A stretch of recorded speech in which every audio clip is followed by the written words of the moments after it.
All right, welcome to the deep dive where we basically take a deep dive into, something. And today's deep dive is going to be about screenwriting. Yeah, so how to avoid a boring screenplay.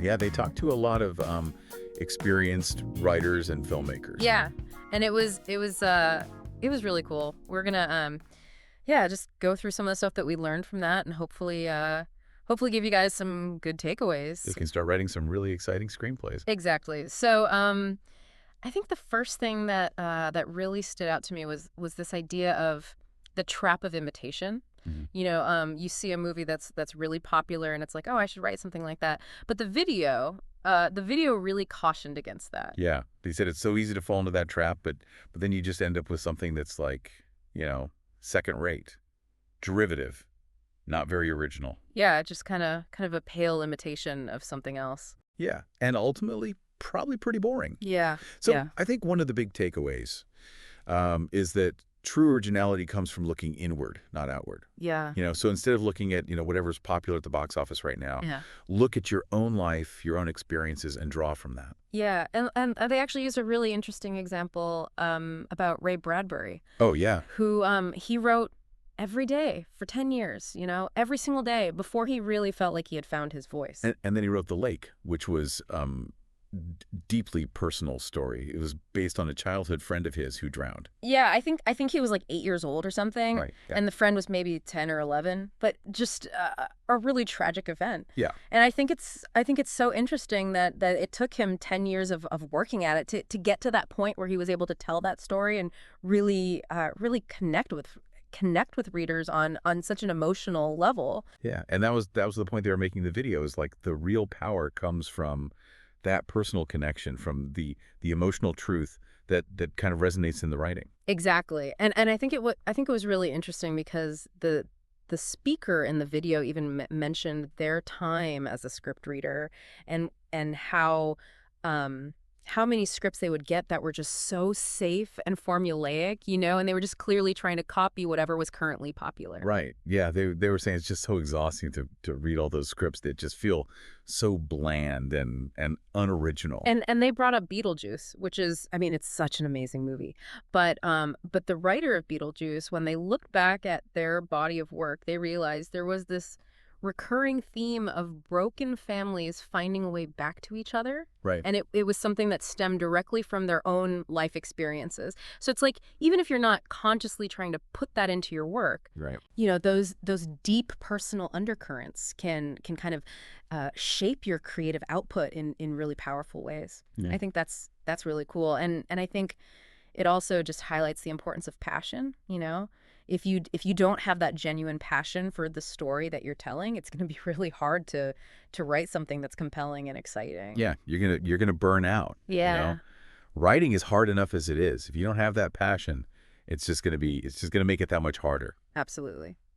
Another thing they talked about that I thought was really important was just the importance of story. Yeah. Like you can have great characters, you can have really witty dialogue, but if the story isn't there, if it's not compelling, if it's not moving forward, Yeah. it's just not going to work. You can have all these little cool moments, but then when you step back and look at it as a whole, it's like, well, what's it about? Where's it going? Right. And they talked about this this idea of being a slow reader, and that's somebody who really takes their time and engages with each moment of the story. Yeah. And if they feel like a scene is pointless or it's not moving the story forward, then, you've lost them. Yeah. So every scene needs to have a reason for being there. It needs to be driving the narrative forward in some way. Absolutely. And they also talked a lot about narrative structure, like the importance of adhering to these classic narrative structures, like the 3-act structure, the 5-act structure. Yeah, the speaker, they were really, really big on structure. They're like, these aren't just arbitrary rules. Like these structures, they're based on how humans naturally process stories. Yeah, it's like our brains are hardwired to respond to these patterns. Right. And it's not just about the overall shape of the story. It's also about the moment-to-moment pull. Like, how do you keep the audience engaged from one moment to the next? And they were talking about like using question marks. Yeah. Like at key points in your story, you need to be planting those questions in the audience's mind Yeah. so that they're constantly wondering what's going to happen next. Like, what's going to happen next? You know, like, Yeah. what's around the corner? Who's that character? What are they going to do? Right, exactly. And they contrasted this with scenes where, nothing is really happening.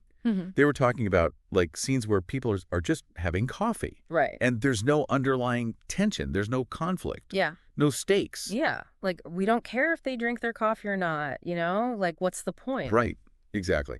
And they were making the point that, like, drama is conflict. Drama is stakes. Yeah. You need that in there to create that kind of internal magnetism that pulls the audience through the story. Absolutely. And they also made a really interesting point about how visuals can sometimes distract writers from weaknesses in this story. Oh, yeah. They're saying, like, it's so easy to get caught up in, how something's going to look on screen. Yeah. And you might not realize that, like, the underlying story just isn't that compelling. Right. Like, oh, this would be a really cool shot. This would look great. But then if there's no story there, it's just an empty spectacle. So, I mean, the big question to always be asking yourself is, like, why should the audience care? Yeah. Why should they be on the edge of their seats? Why should I keep watching? Yeah. Exact getting out of it. What are they wondering? What are they, anxious to find out? Yeah. And like, that's what's going to keep them engaged. Absolutely. So, okay. So we need a personal truth. We need a strong story. We need this kind of inherent conflict and drama. But then how do we cultivate originality, Right. and avoid these cliches? Well, they were talking about, like, originality comes from curiosity.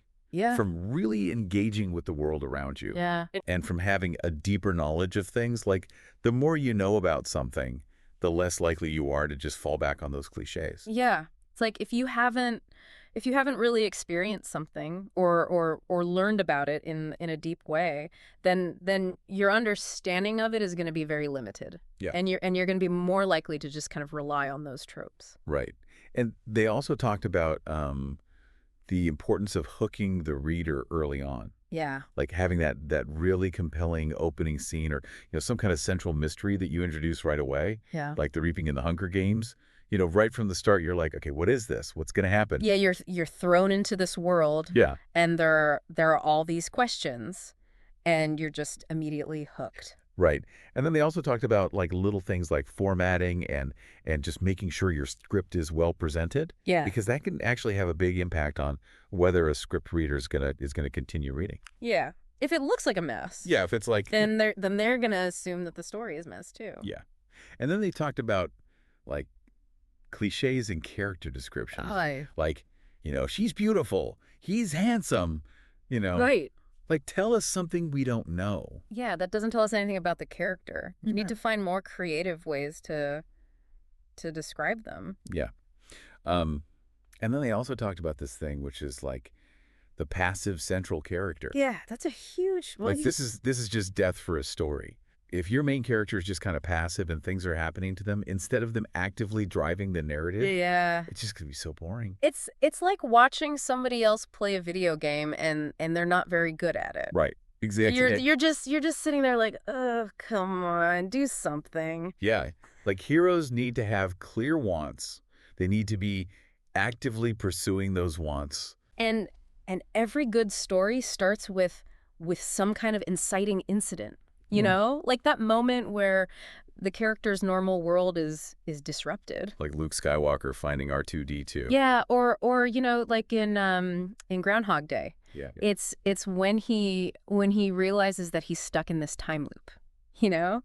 It's like, oh, okay, now things are interesting. Right. And the choice that the character makes in that moment that then kind of defines their goal for the rest of the story. Yeah. All of the obstacles and challenges that they have to overcome, they all need to be connected to that initial choice and their pursuit of that goal. Yeah. And when that central goal is lost, right, then the story loses its momentum. It's like the engine stalls. And then, we're back to those people drinking coffee again. Right. But it's not just about external goals. Yeah. Like, characters also need to have that inner life. Yeah. They need to have, those wants and needs that maybe they're not even aware of. Right. And that can be conveyed through subtext, Yeah. like the unspoken meanings behind the dialogue, or it can be, this conflict between their public persona and their inner world. Yeah, I think that's where it gets really interesting. Yeah. And they were also talking about how like every scene is kind of a power grab. Oh, that's Like interesting. even in just like casual interactions, Yeah. there's always this subtle jockeying for position. So that inherently creates conflict. Right. Even if it's not like a physical confrontation or anything. Yeah. There's always that kind of underlying tension. So then they got into character objectives. Yeah. And I thought this was really interesting. They talked about the difference between a character's public objective, Mm. like what they say they want, and their private objective, which is like, what they really want deep down. Yeah. And oftentimes those two things are completely different. Right. And then there's also the question of what the character is hiding. Like, what secrets are they keeping? Yeah. What are they not telling us? What are they not telling the other characters? Right. And maybe even what are they hiding from themselves? Yeah. And I think that all kind of feeds into this idea of conflict. Yeah. Which we've already talked about. But it's like it's so important to have those different layers of conflict. Yeah.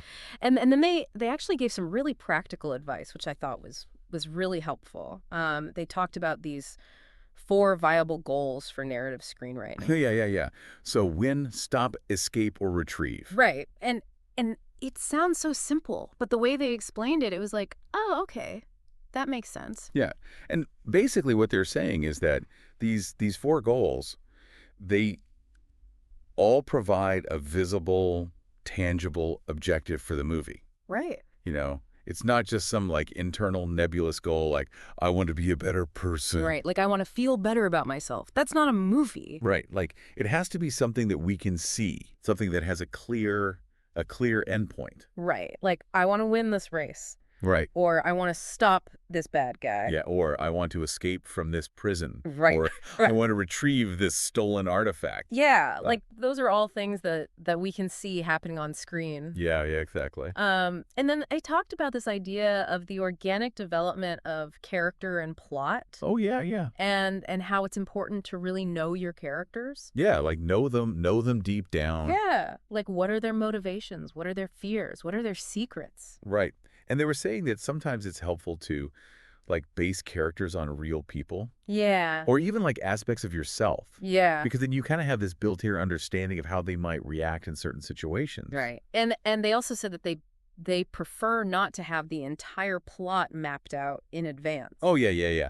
They like to kind of let the characters guide the story. Yeah, which I can totally see how that would lead to more surprising and maybe even more authentic outcomes. Right, because if you're too rigid in your outline, you might miss out on these really interesting possibilities that kind of emerge organically from the writing process. Yeah, and they also talked about, how sometimes you have these characters that just don't really serve the story. Oh, yeah. Those got to go. Yeah. It's like pruning a tree. You got to cut away the dead branches so that the healthy ones can flourish. Right.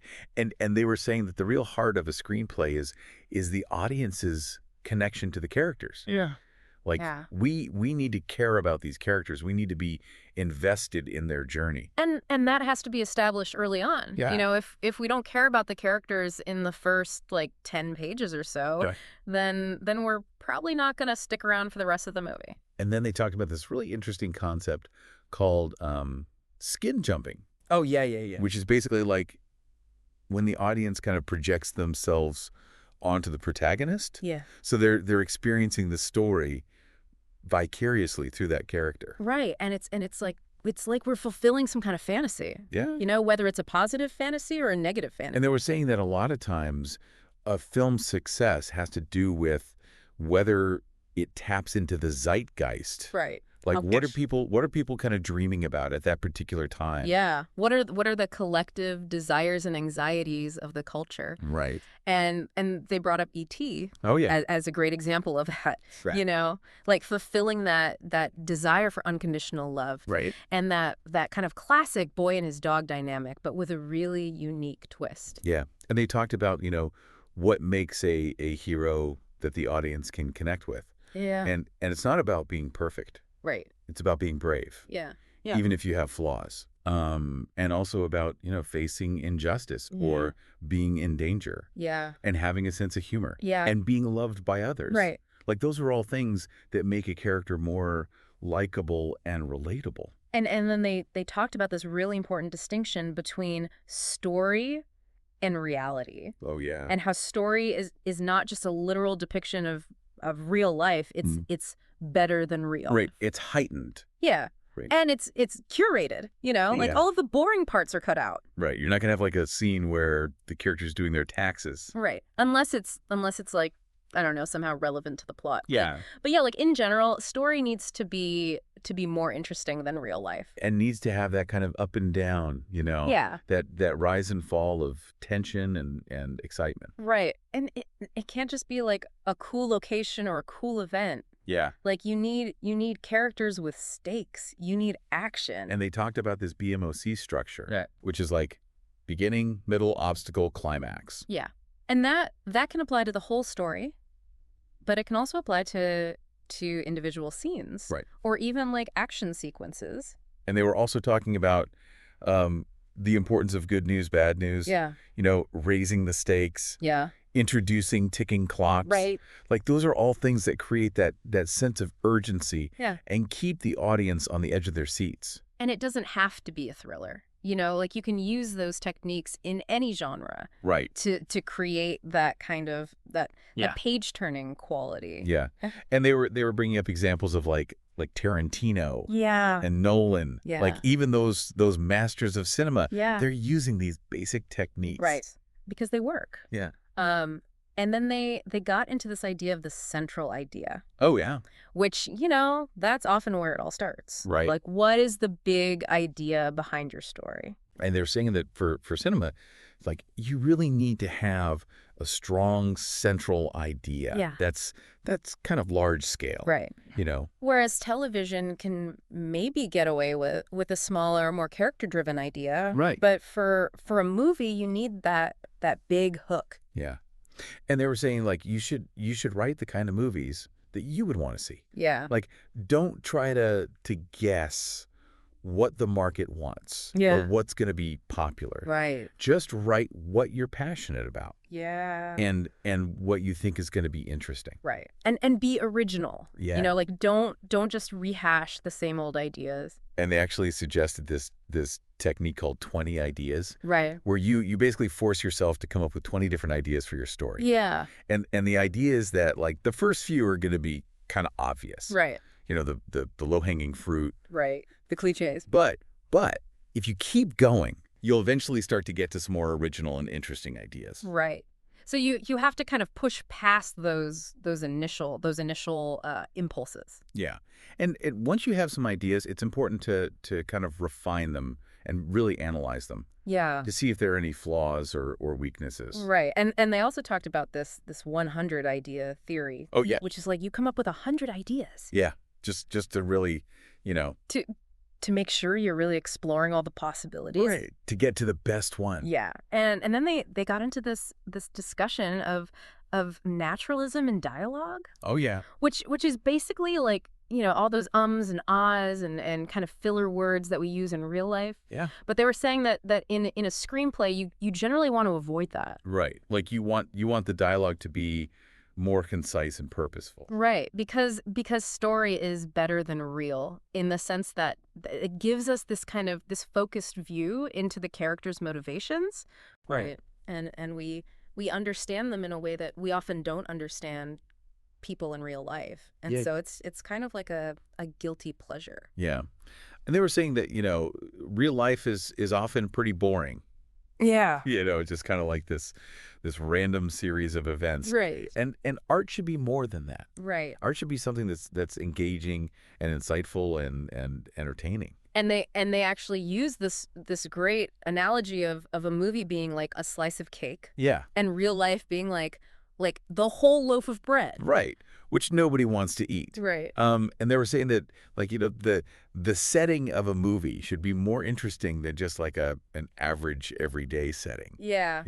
The character should be more interesting. Right. It should be a little bit better than real. Right. And unlike real life where we kind of learn things in this scattered, haphazard way. Yeah. Stories are structured around a theme. Right. A universal truth. Yeah. And they also generally have a resolution. Right. Which real life doesn't always have. Right. So there's that satisfaction of like, okay, this is how it all ended. Right. And even the dialogue is honed and perfected. Yeah.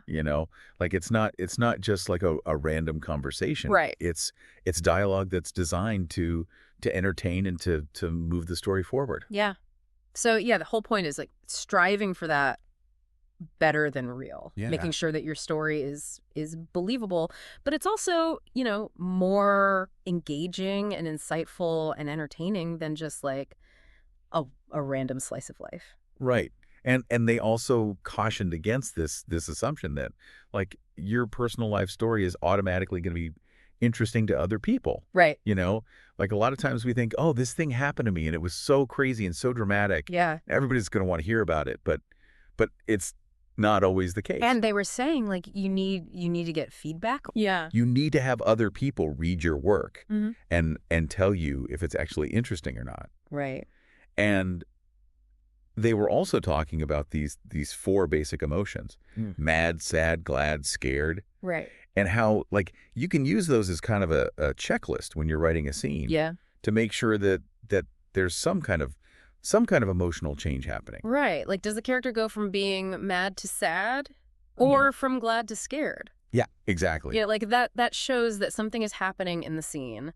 And they were just really emphasizing the importance of understanding human dynamics. Yeah.